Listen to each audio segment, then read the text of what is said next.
الرجیم بسم اللہ الرحمن الرحیم الحمدللہ رب العالمین والصلاة والسلام علی سیدنا محمد وآلہ الطیبین الطاہرین ولعنۃ الدائمۃ علی اعدائہم اجمعین من الآن الی قیام یوم الدین اما بعد فقد قال سبحانہ وتعالی فی محکم کتابہ المجید بسم اللہ الرحمن الرحیم یا ایہا الذین آمنوا کتب علیکم الصیام کما کتب علی الذین من قبلکم لعلکم تتقون۔ سب سے پہلے تو ان تمام مجاہدوں کو کہ جو اگر رمضان کا مہینہ نہیں ہوتا تو میں سب کو شربت پلاتا، کیونکہ مسلسل آپ نے اتنی مرتبہ صلوات پڑھی ہے کہ آپ لوگ کے سب کے حلق جو ہیں خشک ہو رہے ہوں گے، تو رمضان کی وجہ سے میں آپ کو شربت نہیں پلا رہا، لیکن انشاءاللہ رمضان کے بعد کبھی ایسا آنا ہوا تو آپ کو ضرور شربت پلاؤں گا۔ ہمارا نام سید ناصر رضا نقوی ہے اور اس ہفتے کے دروس کے لیے جو ہے وہ مجھے سعادت بخشی گئی ہے، اور بہت خوشی کی بات ہے کہ ان بچوں کے درمیان اگر بچے متوجہ ہو کہ میری بات سنیں تو ان کو بعد میں جو سوالات اگر اس سے بنائے جائیں گے تو اس کے لیے ان کو آسانی ہوگی۔ میرے جانے کے بعد جتنی باتیں کرنی ہو کر لیجیے گا، لیکن جب میں بول رہا ہوں تو صرف مجھے سنیے آپ لوگ کہ رمضان کے حوالے سے یہ درس کا جو سلسلہ ہے اس میں ہمارا موضوع ہے کہ جس آیت کو ہم نے تلاوت کا شرف حاصل کیا، یہ سورہ بقرہ کی مشہور و معروف 183 نمبر کی آیت ہے کہ جس میں روزے کی وجوب کی طرف بھی اشارہ ہے اور روزے فرض کرنے کا مقصد، ہدف، ٹارگٹ یا یہ کہیے کہ فائدہ کیا ہے وہ بیان کیا گیا۔ کہ آیت کی ابتدا ہوتی ہے بسم اللہ الرحمن الرحیم یا ایہا الذین آمنوا، اے ایمان لانے والوں، کتب علیکم الصیام، تم پر روزوں کو فرض کیا گیا، کما کتب علی الذین من قبلکم، جس طرح سے تم سے پہلے کی قوموں کے اوپر فرض کیا گیا تھا۔ یہ فرض کیوں کیا گیا ہے؟ لعلکم تتقون، تاکہ تم متقی ہو جاؤ۔ تو یہاں پہ پتہ ہی چلا کہ روزہ صرف اور صرف جو ہے وہ ہم پر واجب نہیں ہے، ہم سے پہلے کی قوموں کے اوپر بھی واجب تھا، اور روزہ فرض کرنے کا مقصد جو ہے وہ یہ ہے کہ بنی نوع انسان جو ہے وہ متقی اور پرہیزگار ہو جائے۔ تو یہاں تک بات آسانی سے بیان ہو گئی اور آپ نے سن لیا، لیکن اس آیت کے ذیل میں یا ان ایام میں کہ جو رمضان مبارک کا مہینہ ہے اور روزے کی واجب کرنے کا فلسفہ پروردگار عالم یہ بیان کر رہا ہے کہ تاکہ تم متقی ہو جاؤ، تو ہماری ساری گفتگو جو ہوگی وہ اسی حوالے سے ہوگی کہ وہ کون سے اسباب ہیں کہ جن کے ذریعے سے ہم اپنے تقوی کو زیادہ کر سکتے ہیں، وہ کون سی چیزیں ہیں کہ جو تقوی کو جو ہے وہ ختم کرتی ہیں، تو اسی سے متعلق گفتگو ہوگی۔ تو آج کی پہلی گفتگو میں اپنے موضوع کو شروع کر دیں گے کہ تقوی کے بغیر عبادت جو ہے وہ قبول ہی نہیں ہے۔ تقوی کا معنی کیا ہے؟ ویسے تو تقوی کا معنی ہے اللہ سے ڈرنا، لیکن جو علماء نے اس کو معنی کیا ہے وہ یہ کیا ہے کہ ہر وہ کام کرنا کہ جس سے اللہ کی رضا حاصل ہو، اور ہر وہ کام سے دور ہو جانا کہ جس سے خدا کا ناراضگی ہو، اس کو تقوی کہتے ہیں۔ یعنی رضا الہی کی خاطر کام کرنا اور رضا الہی کی خاطر کسی کام کو چھوڑ دینا، یہ تقوی کہلاتا ہے۔ تقوی کا لفظ پروردگار عالم نے قرآن میں اتنی مرتبہ استعمال کیا ہے، خالی تقوی سے متعلق متقی، متقین، اس قسم کے بھی الفاظ جو ہیں، لیکن خالی اگر آپ لفظ تقوی دیکھیں تو تقوی کا لفظ قرآن کے اندر 15 ٹائم استعمال ہوا ہے۔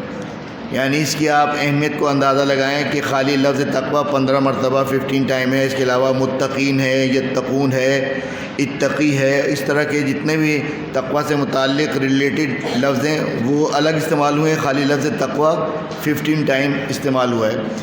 تو تقوی اتنا اہم ہے کہ پروردگار عالم نے روزے فرض کیے ہی اسی لیے تاکہ انسان متقی اور پرہیزگار ہو جائے۔ اگر آپ روزے کے ہی اوپر اگر آپ ذرا سا غور کریں تو آپ کو اس بات کا اندازہ ہو جائے گا کہ پروردگار عالم ماہ مبارک رمضان میں ہمارے ساتھ کرنا کیا چاہتا ہے۔ جس طرح کوئی ادارے کے اندر جو ہیں وہ اپنے اپنے سافٹ ویئر ہوتے ہیں، بینک کا اپنا سافٹ ویئر ہوتا ہے، اسکول کے اپنے سافٹ ویئر ہوتے ہیں، تو جب بھی کوئی نئے سافٹ ویئر آتا ہے یا کوئی نئی دوا میڈیسن کی ایجاد کی جاتی ہے تو اس کو ڈسٹریبیوٹ کرنے سے پہلے ڈسٹریبیوٹر کو بٹھایا جاتا ہے تاکہ وہ اس کے بارے میں ان کو بتایا جائے کہ یہ دوا کا استعمال یہ ہے، اس کے سائیڈ ایفیکٹ یہ ہیں، اس کے نقصانات یہ ہیں۔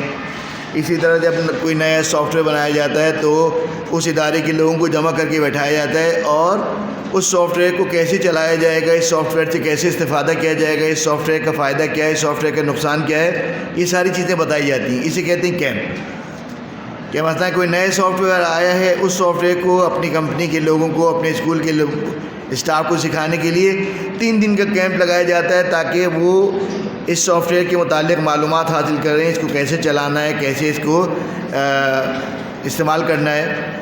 اسے کہتے ہیں سافٹ ویئر، اسے کہتے ہیں ورکشاپ۔ پروردگار عالم نے رمضان مبارک کو بھی انسانوں کے لیے ورکشاپ بنایا ہے۔ 1 مہینے کا یہ ورکشاپ ہے کہ جس میں پروردگار عالم ٹریننگ دے کے انسان کو باقی 11 مہینے کے لیے تیار کر رہا ہے کہ 1 مہینے کی اس ورکشاپ کے بعد جب تم شوال کے پہلے دن داخل ہو تو تم ایسے بن کے نکلو کہ اب پورے 11 مہینے تم کو نہ شیطان بہکا سکے اور نہ تم خود بہک سکو، نہ تمہاری عبادت چھوٹے، نہ تمہاری ریاضت میں کمی آئے۔ کہ آپ دیکھیں کہ رمضان کے مہینے میں مثلا میرے سامنے وہ بچے بیٹھے ہیں کہ جو تقریباً جو ہے نا وہ فقہ سے آگاہ ہیں۔ کہ آپ نے رمضان کے شروع میں بھی پڑھا ہوگا اور رمضان میں بھی آپ نے سنا ہوگا کہ 8 یا 9 چیزیں ایسی ہیں کہ جو روزوں کی باطل کرتی ہیں، یعنی جن کو انجام دینے سے روزہ باطل ہو جاتا ہے۔ یہ 8 یا 9 چیزیں جو ہیں ان میں سے کچھ چیزیں ایسی ہیں کہ جو نارمل زندگی میں بالکل حلال ہے ہمارے لیے۔ مثلا کھانا پینا، پہلی چیز جو ہے وہ جو روزے کو باطل کرتی ہے کھانا پینا ہے۔ تو کھانا پینا تو نارمل زندگی میں تو ہمارے لیے بالکل جائز ہے۔ ابھی رمضان کا مہینہ نہیں ہو تو ہم بیٹھ کے جو ہے صبح سے لے کے شام تک کھاتے رہیں، کوئی گناہ نہیں ہے۔ لیکن رمضان کا مہینہ آیا، یہی کھانا پینا جو ہمارے لیے حلال ہے، لیکن رمضان نے پروردگار عالم نے حرام کر دیا۔ کب سے؟ سورج کے نمودار ہونے سے، یعنی طلوع فجر سے لے کے اور غروب آفتاب تک کھانا پینا حرام ہے۔ تو یہ 9 چیزیں یا 8 چیزیں جو بھی مفترات روزہ ہیں، ان میں سے آپ دیکھیں کچھ چیزیں تو بنیادی طور پہ ہی حلال ہیں لیکن روزے کی وجہ سے حرام کر دیا گیا، جیسے کھانا پینا۔ کچھ چیزیں چاہے رمضان نہیں بھی ہوتا تب بھی حرام تھیں، پروردگار عالم نے رمضان میں اس کو حرام کر دیا، یعنی اس کی حرمت کی شدت بڑھ گئی۔ جیسے جھوٹ بولنا، جھوٹ بولنا عام زندگی میں بھی حرام ہے، چاہے رمضان ہو یا نہ ہو، جھوٹ بولنا حرام ہے۔ لیکن رمضان میں جھوٹ بولنے کا نقصان کیا ہوتا ہے کہ اگر اللہ اور رسول کی طرف کوئی بات کو نسبت دے کے جھوٹ بولا تو روزہ باطل ہو جاتا ہے، کفارہ بھی اس کے اوپر آتا ہے۔ تو میں سمجھانا صرف یہ چاہ رہا ہوں کہ یہ رمضان کے روزے اور فلسفہ یہ کہ تم متقی ہو جاؤ، اور اس 1 مہینے کے اندر جو پروردگار عالم نے ہم سے پریکٹس کروائی ہے وہ یہ کہ رمضان ختم ہونے کے بعد تم بالکل پاک صاف، جیسا اللہ ایک مومن کو چاہتا ہے ویسے انسان بن کے نکلے۔ تو تقوی کو جو بڑھاتا ہے، آج اس پہ بحث کریں گے کہ کیا چیز ہے کہ جو تقوی کو کم کر دیتی ہے، یعنی تقوی تک پہنچنے نہیں دیتی، یا تقوی تک انسان پہنچ جائے تو وہ چیز جو ہے نا وہ انسان کو جو ہے نا وہ تقوی کے سے ہٹا دیتی ہے، یعنی تقوی تک نہیں پہنچ پاتی۔ دیکھیں تقوی تک اگر انسان پہنچ جائے تو پھر تو بات ہی کیا ہے، پھر تو انسان انسانی شکل میں نظر آئے گا، لیکن وہ ہو تو جائے گا ملائکہ جیسا بالکل، کہ جب انسان اتنا اپنے آپ پہ کنٹرول کرنے لگے، اپنے آپ پہ اتنا نفس پر مضبوط کنٹرول کا عادی ہو جائے کہ جب چاہے جو ہے نا وہ اپنے آپ کو جس کام کے لیے چاہے آمادہ کر لے۔ رات کی تاریکی میں بھی وہ اٹھ کے نماز جب پڑھنا چاہے تو اٹھ جائے، اور جو ہے وہ دن کی گرمی میں بھی روزہ رکھنا چاہے تو رکھ لے۔ تو ایسا بننے کے لیے انسان کو پریکٹس کرنی پڑتی ہے، ریاضت کرنی پڑتی ہے۔ تو روزہ کا مقصد جو ہے وہ تقوی ہے، کہ تاکہ انسان متقی ہو جائے. اور انسان کو جو متقی بننے نہیں دیتی جو چیز جو سب سے زیادہ خطرناک ہے وہ ہے جھوٹ، کہ جو مبتلات روزہ میں سے بھی ایک ہے، کہ جھوٹ، کذب، دروغ. فارسی میں دروغ کہتے ہیں، عربی میں کذب کہتے ہیں، اردو میں جھوٹ کہتے ہیں. اب انگلش میں آپ لوگ کی زبان ہے، آپ لوگ کو پتہ ہوگا. ہاں، ٹیلنگ لائی، نو ماما اوپن یور ماؤتھ. یہ تو مجھے بھی آتا تھا، میں نے کہا دیکھوں بچوں کو آتا ہے یا نہیں آتا. تو خیر، جھوٹ اتنا بڑا گناہ ہے، اتنا بڑا گناہ ہے کہ ابھی میں اس کے بارے میں گفتگو کروں گا. کہ کوئی شخص اگر یہ چاہے کہ میں نماز پڑھ رہا ہوں متقی ہو گیا، میں روزہ رکھ رہا ہوں متقی ہو گیا، اور اگر وہ جھوٹ بول رہا ہے تو یقین جانو ایک دن وہ نماز بھی اس سے چھوٹ جائے گی، ایک دن روزہ بھی اس سے چھوٹ جائے گا، ایک دن عزاداری بھی اس سے چھوٹ جائے گی. سب چیزیں ختم ہو جائیں گی اگر جھوٹ کا عادی ہے. میں یہ آج جھوٹ سے اس لیے شروع کر رہا ہوں کہ یہ جو عمر ہوتی ہے نا، جس عمر میں اس وقت آپ لوگ ہیں، اس عمر میں جو ہے نا یہ سب چیزیں زیادہ ہوتی ہیں. بچوں میں یہ سب چیزیں عادت زیادہ بن جاتی ہے. اسی لیے کہا گیا کہ اچھے دوست اختیار کرو، اچھے دوست بناؤ کہ جو تمہیں اللہ کی طرف لے کے جائیں. تو ہماری بحث ہے جھوٹ، کہ رمضان کا مقصد یہ ہے کہ اللہ چاہتا ہے کہ تم متقی بن جاؤ، اور تقوی میں سب سے بڑی جو رکاوٹ ہے وہ ہے جھوٹ. اچھا، جھوٹ کی ابتدا کب سے ہوئی ہے؟ کب سے جھوٹ بولا گیا؟ کب جھوٹ بولا گیا؟ اور کس نے جھوٹ بولا اور کہاں جھوٹ بولا؟ تو اگر جھوٹ کی آپ تاریخ دیکھیں تو سب سے پہلا جھوٹ جو ہے وہ جنت میں بولا گیا. اب آپ کہیں گے تو جنت میں تو جائے گے انسان، سارے دیندار جائیں گے، جنت میں کہاں جھوٹ بولا گیا؟ سب سے پہلا جھوٹ جنت میں بولا گیا، اور بولا شیطان نے. اور کس کے سامنے بولا؟ ہمارے ماں باپ حضرت آدم اور حضرت حوا کے سامنے. کہ اللہ نے کہا تھا کہ اس شجرہ ممنوعہ کے پاس اے آدم اور ان کی زوجہ حوا نہ جانا. شیطان نے آ کے جھوٹ بولا کہ تمہیں اس لیے روکا گیا کہ تم جاؤ گے تو تمہیں حیات جاوید مل جائے گی، ہمیشہ زندہ رہو گے اور فلاں فلاں مراتب ملیں گے. جھوٹ بولا اس نے. تو پہلا جھوٹ جنت میں بولا گیا، اور بولنے والا جو ہے وہ نہ ابلیس تھا، شیطان تھا. اب آپ اگر اس حضرت آدم کے واقعے سے ہی اندازہ لگائیں تو جھوٹ کے نقصان کا آپ کو اندازہ ہو جائے گا کہ جھوٹ کا سب سے بڑا نقصان یہ ہے کہ جیسے ہی اس نے جھوٹ بولا وہ خدا کی بارگاہ سے نکال دیا گیا، یعنی ہمیشہ کے لیے نکال دیا گیا. قیامت تک وہ اب جنت میں نہیں جا سکتا، اور وہ لوگوں کو گمراہ کرتا ہے جیسے ہم اور آپ کو کرتا ہے. تو جھوٹ اتنا بڑا گناہ ہے. اور جھوٹ کی اگر قباحت اور جھوٹ کی ممنوعیت کو دیکھنا چاہیں کہ جھوٹ کتنا مذموم ہے، تو اس سے آپ اندازہ لگا لیں کہ پروردگار عالم نے قرآن میں جس فعل کو انجام دینے والوں کے اوپر اپنی لعنت بھیجی ہے وہ ایک جھوٹ ہے. لعنت اللہ علی الکاذبین، جھوٹوں کے اوپر خدا کی لعنت ہو. یعنی لعنت جھوٹ ایک ایسا فعل ہے کہ جس کو انسان جیسی انجام دیتا ہے پروردگار عالم اس کے اوپر اپنی لعنت بھیجتا ہے. جھوٹ، بلکہ آپ سورہ ہم جب پڑھتے ہیں تو آپ کیا کہتے ہیں؟ اہدنا الصراط المستقیم صراط الذین انعمت علیہم غیر المغضوب علیہم ولا الضالین.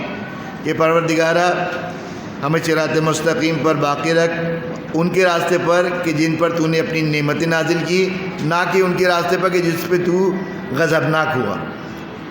تو جھوٹ وہ گناہ ہے کہ جس پہ اللہ غضبناک ہوتا ہے، جھوٹ بولنے والے سے اللہ ناراض ہوتا ہے. تو جھوٹ اتنا بڑا قبیح فعل ہے کہ ایک شخص آیا اللہ کے رسول کے پاس صلی اللہ علیہ وآلہ وسلم کے پاس، درود بھیجے محمد و آل محمد کو.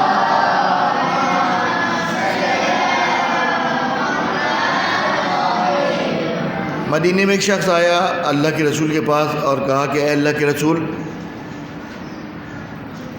میں اسلام قبول کرنا چاہتا ہوں، یا اسلام قبول کر چکا تھا. اس نے اللہ کے رسول سے کہا کہ اے اللہ کے رسول، جب انسان کسی بری چیز کا عادی ہو جائے تو وہ عادت چھوڑنے میں اس کو بہت دقت ہوتی ہے.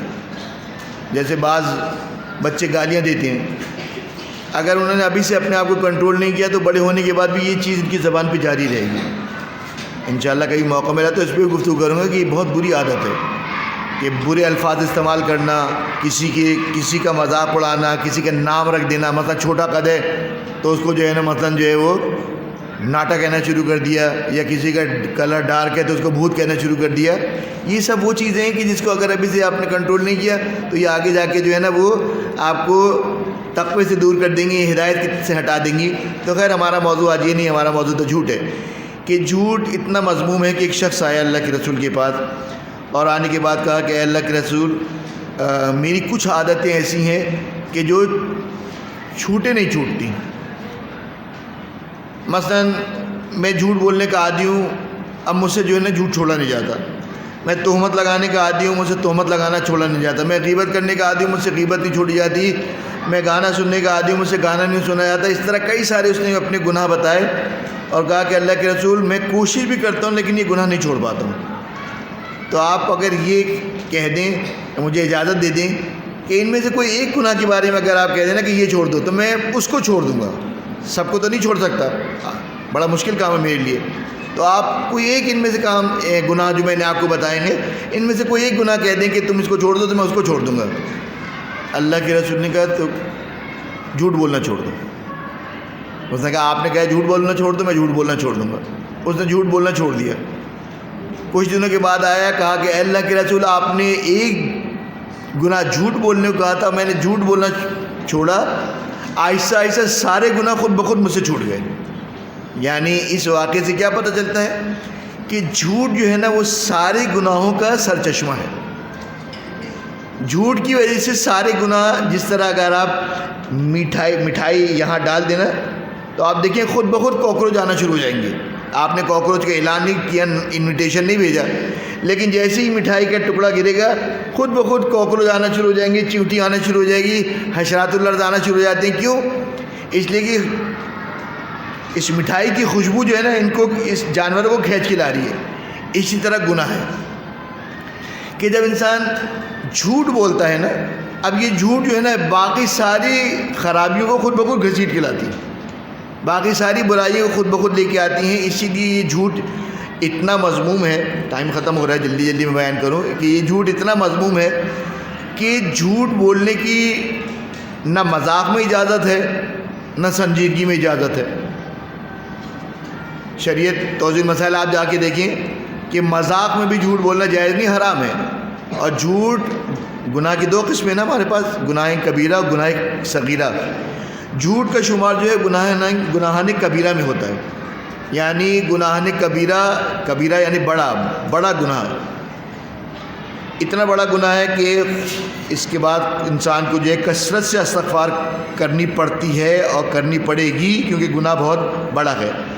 تو اس گناہ کو نہ سنجیدگی میں اجازت ہے جھوٹ بولنے کی, اور نہ ہی مذاق میں جھوٹ بولنے کی اجازت ہے. جھوٹ کبھی انسان زبان سے بولتا ہے. مثلا آج ایک بچہ اسکول نہیں آیا, اپنے گھر کے اندر ہے, لیکن شام کو جب نکلا دوستوں نے پوچھا مسجد میں کیا, کہا کہ اسکول گئے تھے. اس نے کہا ہاں میں اسکول گیا تھا. یہ جھوٹ ہے. یعنی جھوٹ کی تعریف کیا ہے؟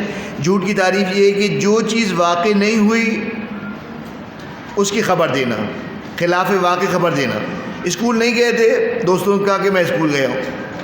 عید کے کپڑے نہیں بنائے اور دوستوں میں جا کے ابھی سے شور کرنے شروع کر دیے, میں تو عید کی شاپنگ کر لی, میں تو جو ہے وہ کپڑے بنا لیے.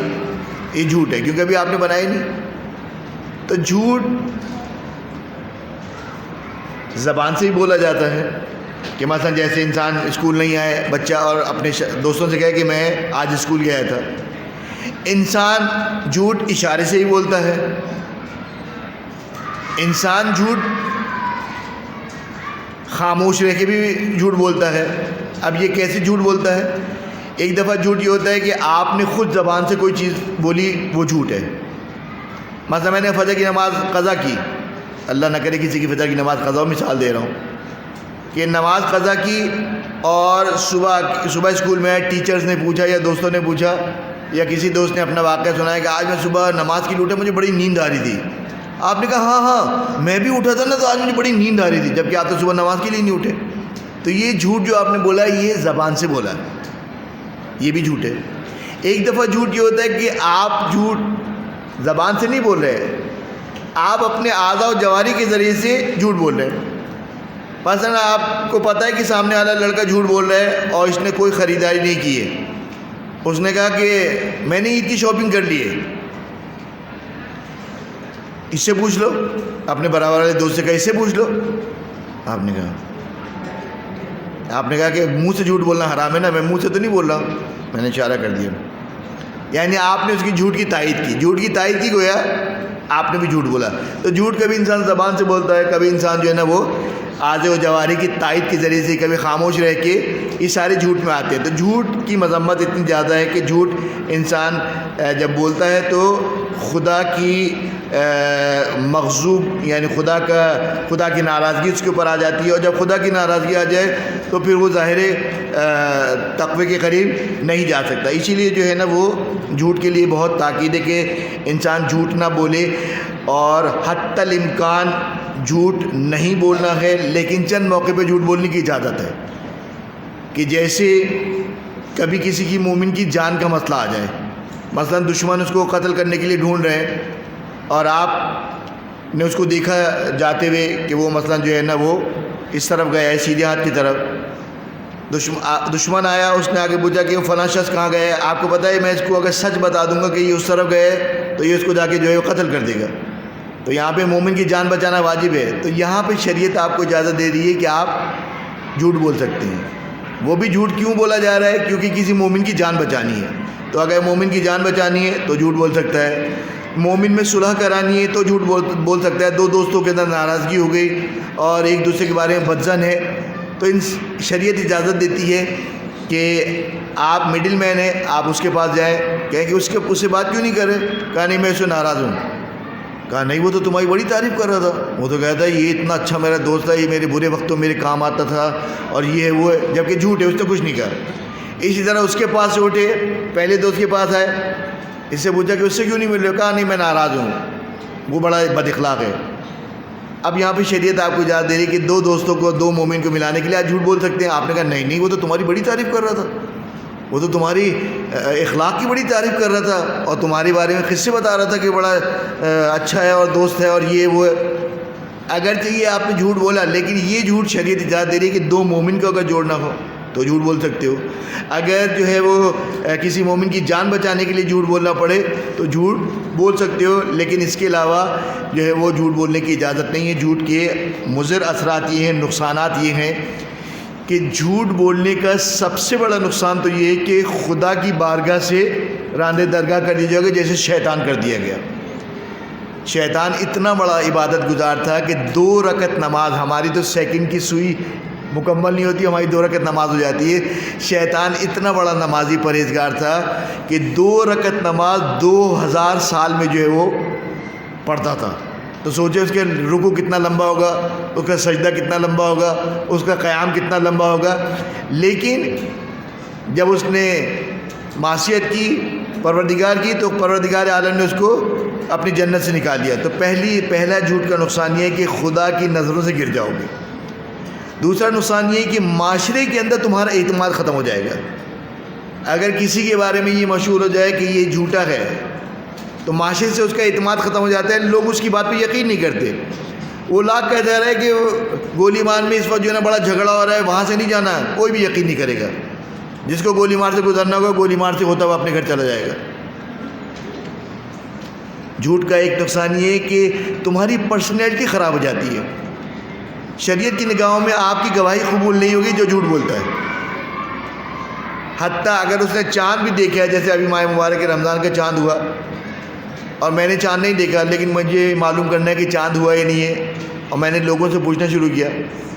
اب وہ ایک مومن ہے کہ جو جھوٹ بولتا ہے، چاند دیکھا ہے اس نے، اور وہ آگے کہے کہ میں نے چاند دیکھا ہے اور میں گواہی دیتا ہوں کہ آج رمضان کی چاند رات ہے. شریعت کہتی ہے اس کی بات نہیں مانو. حالانکہ گواہی، چاند کی گواہی کوئی بڑی چیز نہیں کہ معمولی سی چیز ہے.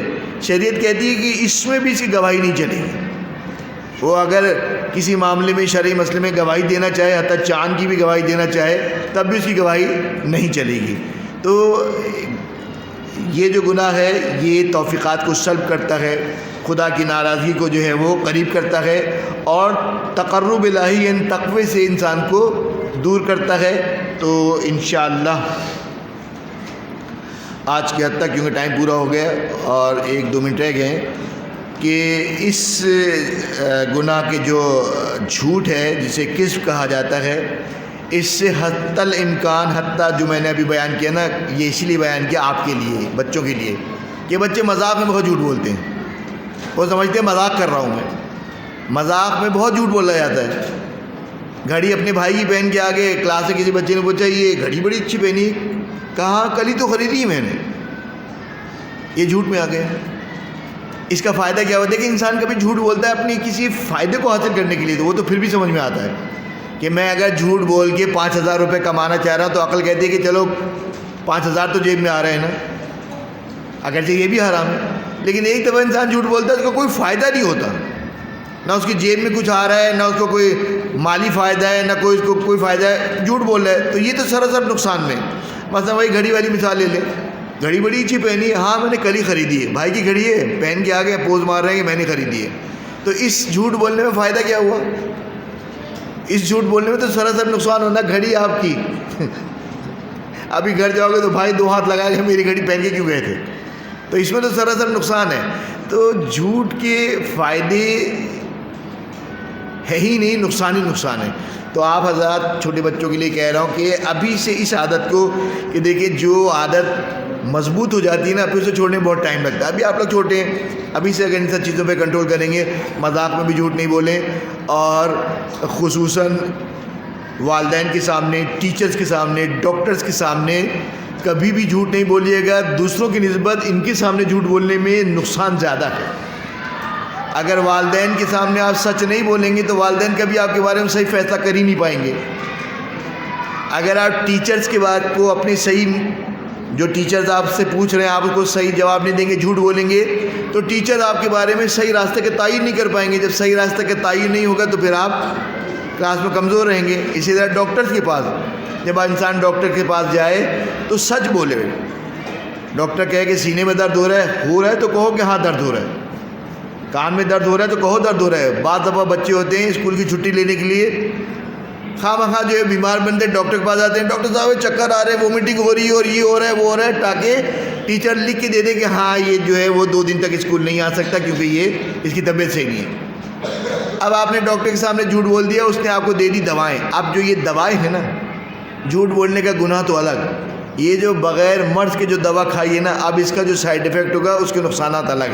تو جھوٹ کے، اگر جھوٹ پہ اور بھی بہت ساری باتیں کی جائیں تو 2-3 گھنٹے تو آرام سے نکل سکتے ہیں، لیکن آج کی حد تک بس اتنا ہی کافی ہے کہ پروردگارہ بحق زہرا و ابیہا و بعلہا و بنیہا و سر المستودع فیہ، پالنے والے ہماری اس خلیص عبادت کو اپنی بارگاہ میں شرف قبولیت عطا فرما.